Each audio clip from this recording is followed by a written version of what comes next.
ඔබ දවසක් සියලුම දෙනාට ඔබ මේ එකතු වී සිටින්නේ Video Education YouTube නාලිකාව. අද මම ඔබත් සමග සාකච්ඡා කරන්න බලාපොරොත්තු වෙන්නේ තවත් එක් රචනා මාතෘකාවක්. අවතනෙන ඇති රචනා මාතෘකාව ප්‍රිය අනතුරු වලක. මේ රචනා මාතෘකාව සාමාන්‍යයෙන් වාර විභාගයක බොහෝ විට අසන්න පුළුවන් රචනා මාතෘකාවක්. බලමු මේ වගේ රචනා මාතෘකාවක් කොහොමද අර ලකුණු උපරිම ලබා ගන්න ආකාරයට ලියන්න කියලා. අපි ඡේදය කියවගෙන යන්නේ. ක්‍රියානතුරු සම්බන්ධයෙන් අපට නිරන්තරයෙන් තොරතුරු අසන්නට හා දකින්නට වඩාත් වැඩි අවස්ථා රසක් ලැබෙනවා. එතකොට රචනා මාතෘකාව අපිට විවිධ විදිහට ආරම්භ කරන්න පුළුවන්. බොහෝමයක් ළමයි කරන්නේ රියානතුරු යනු කියන තැනින් යම් කිසි විදිහකට ආරම්භ කිරීම. තම මාතෘකාවක යනු කියන පැහැදිලි කිරීමෙන් තමයි රචනාවක් ආරම්භ කරන්නේ. ඒක ගැටලුවක් නෙමෙයි.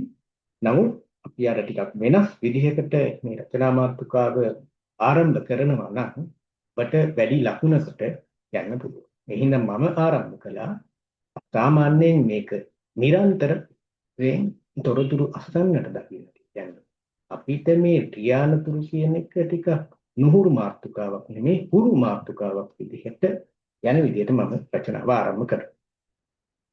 මේ අපට ආගන්තුක මාතෘකාවක් නෙවෙයි. ක්‍රියානතුරු කියන්නේ අපි නොදන්න මාතෘකාවක් නෙමෙයි. හැමෝටම දන්නවා. එසේම මේ අපගේ ජීවිතයට හිතකර වූ තත්ත්වයක් තමයි. ක්‍රියානතුරුකින් සෑම විටම සිදුවන්නේ පාඩුවක් හෝ අවාසියක්ම පමණි. එබැවින් ක්‍රියානතුරු යනු අපට අවශ්‍ය වූ අහිතකර තත්ත්වයක් පමණක් නොවේ. දැන් මම මෙතන රියානතුරු යනු කියලා පැහැදිලි කිරීමක් කරනවා. ඒ රියානතුරු යනු පැහැදිලි කරන්නේ මෙන්න මේ උඩ. ඉහතින් අපි කතා කරපු මොකද්ද මේ රියානතුරු කියන්නේ මොන වගේ දෙයක්ද?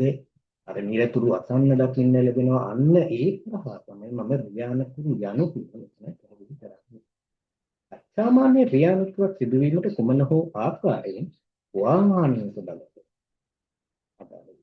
රියානතුරක් දෙන්න අනිවාර්යෙන් වාහනයක් තියෙනවා. වර්තමානයේදී වාහන භාවිතය ඉතාමත් ඉහළ මට්ටමකින් පවතින අතර අප රටේ සමස්ත ජනගහනයට වඩා වාහන භාවිතය සිදුවන ආකාරයක් විදි හඳුනා ගන්න පුළුවන්. ජනගහනයේ බිලියන 8 ඉක්මවල තියෙන වර්තමානයේ වාහන තියෙන ඉඩක් ලැබි. වාහනයක් වෙන සාමාන්‍ය අපේ ජීවිතයට වඩා පහසුවක් ලබා දෙනවා. සාමාන්‍ය වාහනයක් කියන්නේ කවුරුත් කැමති දෙයක්. වාහනයක් ලබා ගන්න සමහර අය හිමිනයක්. නමුත් ඒ නිවැරදි ලෙස භාවිත නොකරන්නේ නම් ඒ අපේ ජීවිතය අපට අහිමි කිරීමට පවා හේතු වේ හැකියි. මේ නිසා වාහනයක් භාවිත කිරීමේදී ඉතාම සැලකිලිමත් ලෙස භාවිතයට ගත යුතුය. මේ මොහොත වන විට රියානතුරක් සිදු වූ දින සොයා ගැනීම යනු කලුනික දෙවීම වැනි තත්ත්වයක් බවට පත් වෙලා තියෙනවා. ඔබට අපිට හැම වෙලේ දවස් අවසානයේ රියානතුරක් අහන්න දකින්න ලැබෙනවා. එනම් රියානතුරු යන අපගේ එදිනදා ජීවිතයට වඩා වැඩි බලපෑම සිදු කරන ලබන අනිවාර්ය සිදුවීමක් බවට පත් වෙනවා. විශේෂයෙන් රියානතුරු සිදුවීමට වඩා වැඩි ඉඩකඩක් පවතින්නේ රිය ධාවනයේ කරන රිය දුරාදී හා මාර්ගය භාවිත කරන මගියාදී අධිකයාදී පවතින නොසැලකිලිමත් බව. මෙව තත්ත්වය රියානතුරු සිදුවීමට බලපාන ආසන්න හේතුව බවට බොහෝ විටපත් වෙලා තියෙනවා. ඒකට රියානතුරක් සිද්ධ වෙන්න අනිවාර්යයෙන්ම බලපාන ප්‍රධාන කාරණා තමයි නොසැලකිලිමත් බව. ඒ නොසැලකිලිමත් භාවය රියදුරාදී වගේම මගියාදී සිදුවෙන දෙයක්. ඕනෑම රියදාවකේ දැන් අපි බලනවා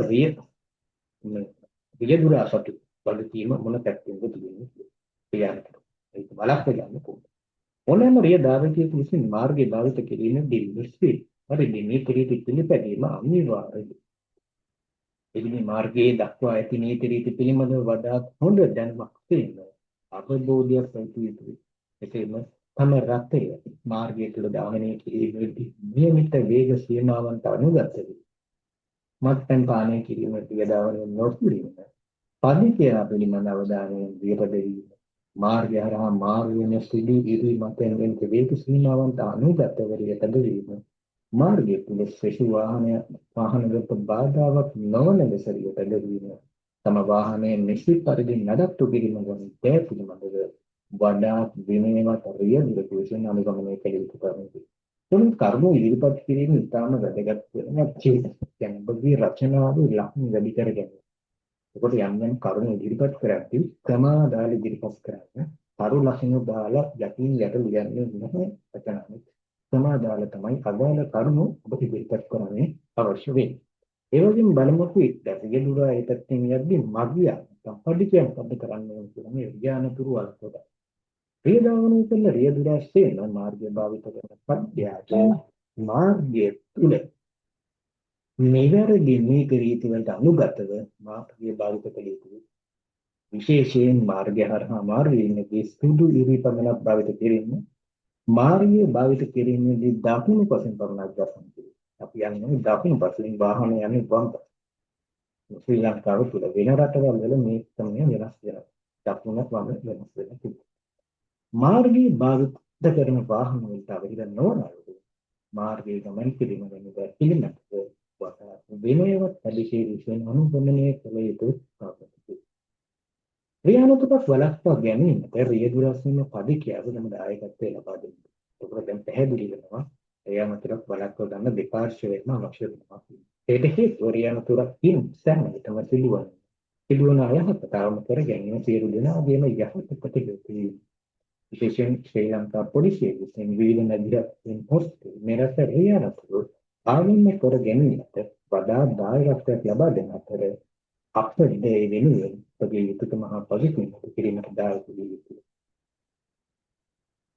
අපේ මාර්ගයේ භාවිත කර මාර්ගයේ සෑම විටම භාවිත කිරීමේදී වඩා සැලකිලිමත් ලෙසින් හාමියට බාධාවක් නොවන පරිදි කටයුතු කරන්න. රියානතුරු මගින් නාම සර ගැනීම පහසුයි. ක්‍රියාතුරු වලින් දිනකට අතරට දහින් වෙන වටිනා ජීවිත ගණනකින් දින ඉහළ වෙනවා. රටක මේ රටක ජීවත් වෙන ජනයා පිළිත කරගත්තා. ඒ නිසා සෑම විටම මාර්ගය භාවිත කිරීමෙන් නිරතුරු සැලකිලිමත්.